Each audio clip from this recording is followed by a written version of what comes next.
crois que c'est quelque chose comme ça.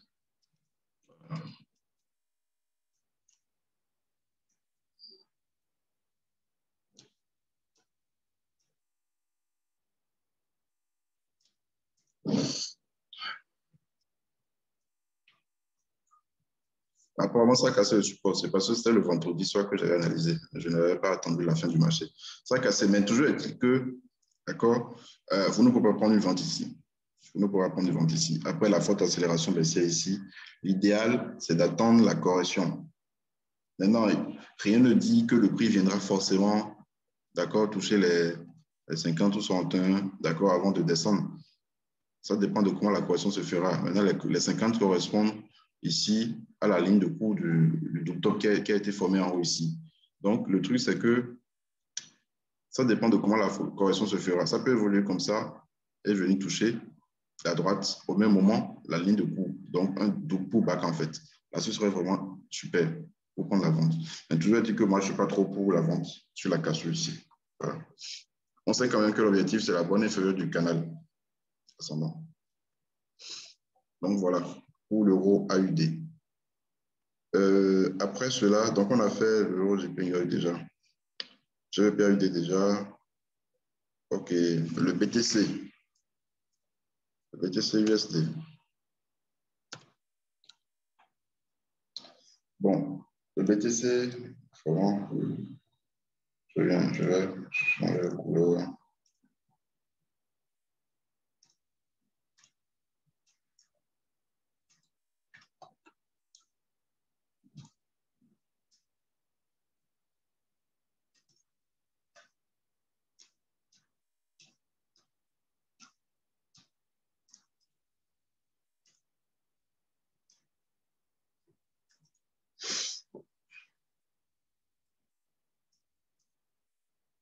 Alors, si vous vous rappelez bien, on avait parlé de ce niveau. Le niveau n'a toujours pas été touché. C'est un niveau 61,8 daily.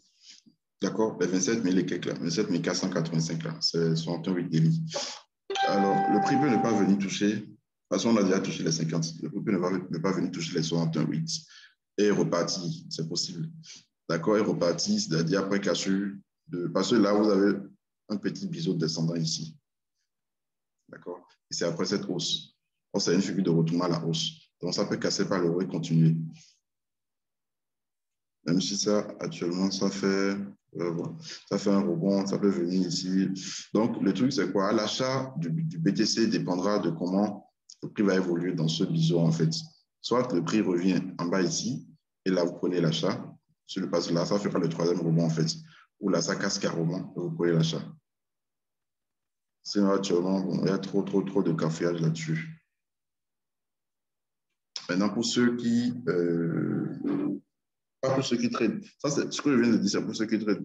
Pour ceux qui ne traitent pas et qui achètent simplement, je pense que vraiment le meilleur moment serait de surveiller, en fait. En fait, le truc, c'est que généralement, les gens achètent parce que tout le monde achète. Les gens achètent le BTC parce que tout le monde achète.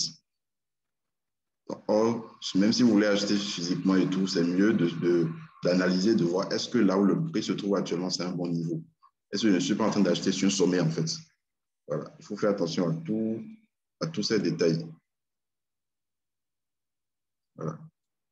Donc, probablement, d'accord, probablement une nouvelle tendance haussière, c'est possible. C'est possible. Donc, vous voyez, ce support aussi également peut jouer son rôle. Ça peut revenir là-dessus avant de repartir. Voilà.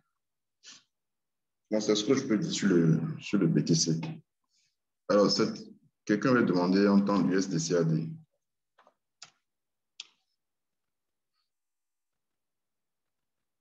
Oui, AUD, USD, oui. USDCAD, qu'est-ce qu'on a eu? Alors, je vais vous montrer en daily. En daily, on a eu le rebond. D'accord? Ouais, le rebond sur cette droite. En fait, c'est un canal descendant que nous avons en fait. Nous avons eu le rebond sur cette droite qui a été tracé à l'intérieur. Donc, c'est la raison pour laquelle on a tracé cette droite qui passe par les sommets en fait, à cause de ce sommet. Donc, le prix est venu là actuellement. Bon, en fait, il y a aussi le dollar qui a joué, vu que le dollar est faible actuellement. Le dollar a également joué. Donc, vous avez le prix. Donc, on a cette tendance haussière dans la grande tendance baissière. Vous voyez, une tendance de correction. Donc, si la baisse, la nouvelle impulsion doit réellement continuer, en temps normal, il faudrait qu'on casse le support haussier, en fait. Il faudrait qu'on casse le support haussier. Tu sais quoi? Il ne faut pas se fier forcément au graphique du dollar, à part pour l'euro USD. D'accord? Sinon, pour toutes les autres paires dans lesquelles il y a le dollar là, euh, comment on appelle, la corrélation est un peu tardive. La corrélation n'est pas immédiate. Vous voyez? Donc, en temps normal, si on veut trader l'USD-CAD ici, d'accord, nous sommes dans une tendance baissière. Effectivement, le prix est parti, rebondit sur la bande supérieure du canal descendant que nous avons, d'accord? Mais nous avons un obstacle ici. Donc, il faudrait d'abord passer en dessous de cet obstacle avant de chercher à prendre une vente sur comment on appelle, sur l'USD-CAD. Mais si on veut trader en fonction de l'unité de temps sur laquelle on se retrouve, nous avons une tendance haussière, donc un biseau. Donc, en fait, le truc, c'est quoi? Le biseau ascendant ici, c'est une figure de retournement à la baisse. D'accord? Nous avons seulement 2 rebonds en haut, d'accord? Ici, bon, 3 rebonds, on peut dire. Donc, là où le prix est revenu ici, là, c'est la zone des 50-61 du mouvement que vous avez ici. C'est ça le problème. Donc, il n'est pas impossible. En fait, le truc, c'est que c'est un petit risque que vous allez prendre dans la zone avec un stop légèrement en dessous pour espérer une nouvelle impulsion haussière. Mais si c'est que vous voulez suivre la tendance, d'accord, l'idéal serait vraiment d'attendre carrément que ça casse le support haussier qui est ici. Si c'est qu'on avait pris la vente depuis le sommet là, c'est compréhensible. Mais si on n'est pas dans la vente et que c'est maintenant qu'on se dit on veut vendre, l'idéal vraiment serait d'attendre que ça casse le support haussier. Et là, on sait que bon, c'est une nouvelle impulsion haussière. Donc, il y a encore vraiment de l'espace en bas. Voilà. Oui, analyse de l'AUD-USD. En fait, on a presque le même scénario comme sur l'euro USD et le reste, quoi. On a un biseau. Je viens.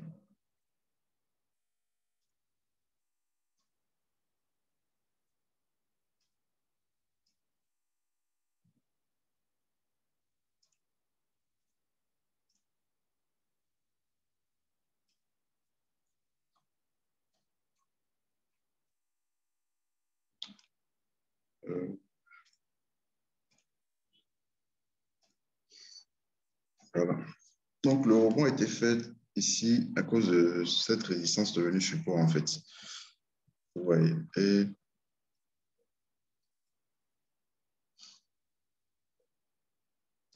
selon ce qu'on avait réellement, c'était ça, en fait. Vous voyez. On s'est laissé des mèches ici. Et c'est parti.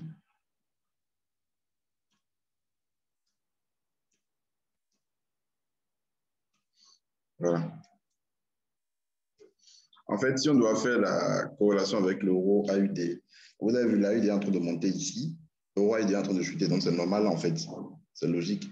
Maintenant, quand vous dites, vous avez demandé à cause de l'euro AUD, je n'ai pas bien compris cette partie-là. Sinon, actuellement, le rebond est fait, d'accord? Est-ce que vous allez acheter ici? Moi, je ne pense pas. Je ne pense pas que ça vienne d'acheter en haut ici. Je ne pense pas, il y a trop parti. En fait, si vous voulez optimiser vos entrées, c'est mieux d'attendre toujours des corrections avant de rentrer. Parce que là, le meilleur point d'entrée, c'était ici. Le vendredi, on a pris un achat ici. Moi, je suis sorti ici parce qu'il y avait ce niveau. D'accord? Mais il n'est pas impossible de prendre encore un achat après une correction. Si ça corrige, tant mieux. Là, ce serait bien pour entrer. Et ça ne corrige pas, c'est qu'on sera obligé d'attendre la cassure de la bande supérieure, d'accord, de ce biseau descendant. C'est ce qu'on peut dire, en fait. Oui, oui, c'est ça, je dis. Comme il y a une corrélation. C'est parce qu'il y a la eu dans les deux, en fait. C'est pour cela. D'accord? Donc, en achetant en M15, on peut chercher une petite correction à l'intérieur ici pour pouvoir prendre la nouvelle phase de hausse. Le véritable niveau qu'il faudrait casser avant d'espérer, avant d'avoir une baisse sur la USD, c'est ce niveau-là. Ce niveau qui a été tracé en fonction de ce sommet. Vous voyez, qui était une résistance, qui est devenu support, qui a repoussé le prix exactement ici. D'accord? Donc, c'est un peu ça. À part cela, je pense qu'on a fait tout. On a fait le gold, l'euro USD, le GBP, le BTC, l'euro GPY, GBP, GPY.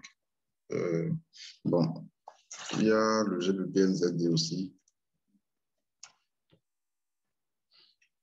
GBP NZD. US 100. OK. Le GPNZ qui présente un peu, bon, à peu près la même chose que le GPRD, seulement que le prix n'a pas encore touché la bande supérieure du biseau en formation ici. Donc, je pense que ce qu'on peut faire, c'est d'attendre carrément que ça aille chercher d'abord avant de prendre une vente là-dessus. US 500.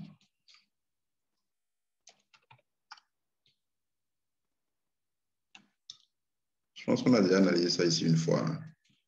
On avait tracé ça, voilà que le prix est venu se poser sur ça et reparti.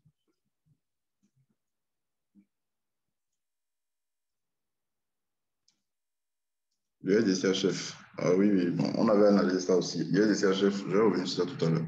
Alors, l'US 500 ici, je viens.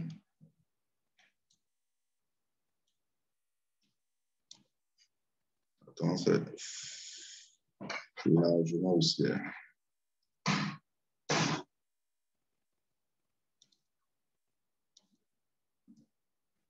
Je peux prolonger jusqu'en bas. OK. Donc ici, on a eu une tendance haussière. En fait, c'était un peu comme un biseau ascendant qui s'est formé à la fin. Et puis, ça a cassé, c'est revenu. C'est un peu ce que je disais tout à l'heure. Que ça va parce que c'est un biseau, que ça veut forcément dire que ça va se retourner. D'accord? Ça dépend du sens dans lequel vous vous retrouvez, du sens de la tendance dans lequel vous vous retrouvez. Alors ici, je vais voir. Voilà, c'est encore loin. Alors, vous avez une résistance ici qui est en train d'être cassée.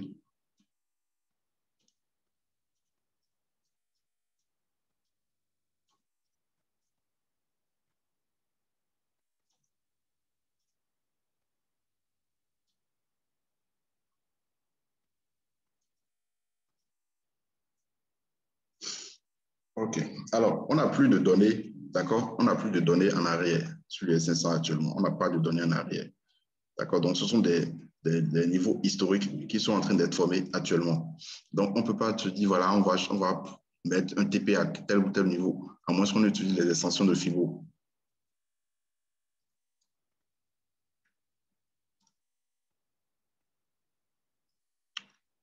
Euh,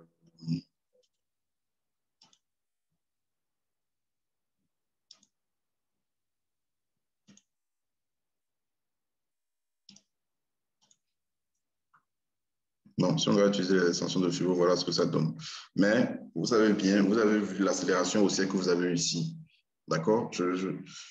Si vous devez prendre la cassure, OK. Mais moi, vous savez bien que je n'aime pas la cassure, donc je ne vais pas prendre, si je dois trader l'US 500, je ne vais pas prendre l'achat sur la cassure ici. D'accord? Peut-être attendez une correction, ce serait peut-être bien. Une correction peut-être dans la zone ici, avant que ça ne reparte. Mais si on doit chercher de nouveaux objectifs, parce qu'on n'a pas de données, d'accord, en arrière, en fait. On n'a pas de données pour se servir de cela pour tracer nos objectifs. C'est là qu'on utilise les extensions de Fibo. Et là, ça vous dessine les différents niveaux sur lesquels il est fort pour voir que le prix s'arrête, en fait. Voilà. Donc là, ce sont des niveaux historiques. D'accord, vous avez une résistance qui avait été formée, et là, ça fait un pullback, ça a cassé. Donc en temps normal, techniquement, c'est qu'après cassure, et puis paf, ça continue. Vous voyez, ça continue. Donc c'est un risque à prendre si vous devez prendre la cassure. C'est un petit risque à prendre, d'accord, avec les objectifs qui sont définis ici. D'accord, comme il est également possible d'attendre la correction quelque part dans la zone ici pour que ça reparte. Voilà. Est-ce que ça peut aller pour celui qui a demandé, pour M. Adam, pour l'USA 500?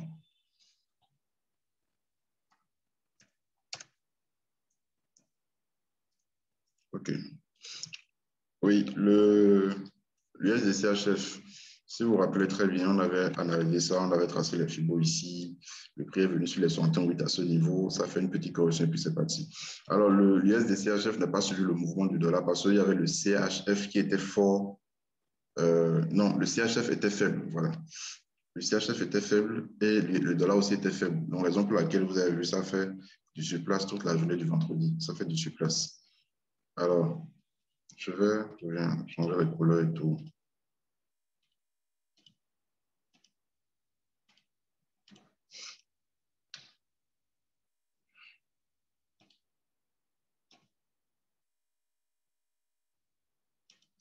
Donc, vous avez ce double top, c'est-à-dire ce sommet-là.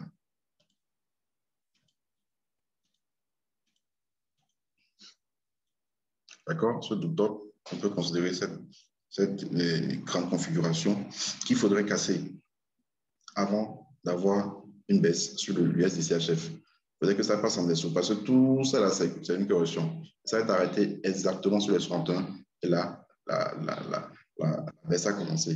Donc, il faudrait qu'on passe en dessous de la zone, de la ligne de cours ici, avant d'espérer une baisse. Comme il n'est pas également impossible que ça fasse un pullback là-dessus avant de chuter. Donc, ce que vous allez faire, c'est d'attendre soit ça casse en dessous, clôture H4 et vous prenez une vente, ou carrément ça fait une correction ici et là, vous prenez la vente. Donc, voilà ce qu'on peut dire pour l'USD CHF. Est-ce que ça peut aller pour tout le monde?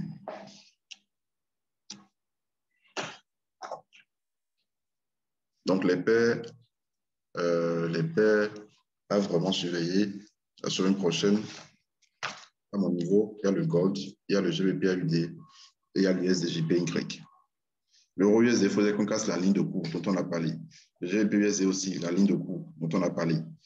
L'euro AUD, il faudrait qu'on ait une correction, d'accord, avant de prendre le mouvement baissier. Le GBP-AUD est déjà dans le mouvement et ça a déjà corrigé aussi. Voilà. Donc, les paires favorites pour la semaine prochaine, il y a le Gold, il y a l'euro USD, non, il y a le Gold, le GBP-AUD, je ne sais pas de quoi déjà. L'USD-JPY, voilà. Les deux euros USD, bon, GBP-USD là, on a dit, ligne de cours cassée avant d'avoir confirmation. L'USD-CHF aussi, c'est une bonne configuration. D'accord, une très bonne configuration. Donc, si cassure, ce serait vraiment baissier. Voilà. Est-ce qu'il y a d'autres questions? Est-ce qu'il y a d'autres questions? La prochaine vague, donc d'autres ont demandé, ont posé la question au niveau de la prochaine vague de formation. Là, on va définir ça la semaine prochaine. Je pense que ce sera durant le mois d'août. Voilà. Et là, ce sera plus au même prix. Voilà, ce sera plus au même prix. Maintenant, actuellement, nous sommes en train de penser à un concept pour ceux qui traitent déjà et qui nous suivent réellement. Nous sommes en train de penser à un canal de setup. Vous voyez le canal actuellement dans lequel tout le monde se retrouve. Les setups ne sont pas envoyés de façon régulière. D'accord? Parce que voilà, on se dit, il y a vraiment beaucoup donné le week-end au niveau de la revue. Donc, on ne peut pas réellement tout donner dans le canal. Nous sommes en train de penser à un concept. Le concept, c'est quoi? C'est que vous ouvrez un compte au niveau de notre partenaire INSEM. D'accord? Un compte avec bonus de 50% sur votre premier dépôt. Et vous nous envoyez la preuve. C'est-à-dire, on vous envoie le lien, d'accord, de notre partenariat avec INSEM. Vous ouvrez le compte. Dès que vous créditez le compte de moins $150, là, on vous ajoute dans le canal et là, vous suivez les setups, d'accord, et l'aboutissement des plans. Voilà. Donc, je pense que d'ici la fin du mois, on va mettre en œuvre ce canal-là. En attendant, il y a les étudiants de la formation intermédiaire qui ont fini et qui vont commencer à recevoir ces setups la semaine prochaine. Voilà. Donc, je pense qu'on va s'arrêter là pour aujourd'hui. S'il y a des questions et tout, vous pouvez directement nous écrire une bosse. Et n'oubliez pas aussi de partager. Ce serait vraiment, en fait, c'est vraiment ce qui va nous encourager en fait à continuer. D'accord? Partagez le lien de notre canal pour nous aider à avoir plus de visibilité. Le lien du canal, nos vidéos, c'est-à-dire les revues hebdo, partagez ça aussi également. Ça nous ferait vraiment plaisir. Donc, passez un excellent dimanche et très bon début de semaine, très bonne semaine de trading à vous. Je vous en prie, merci à tous.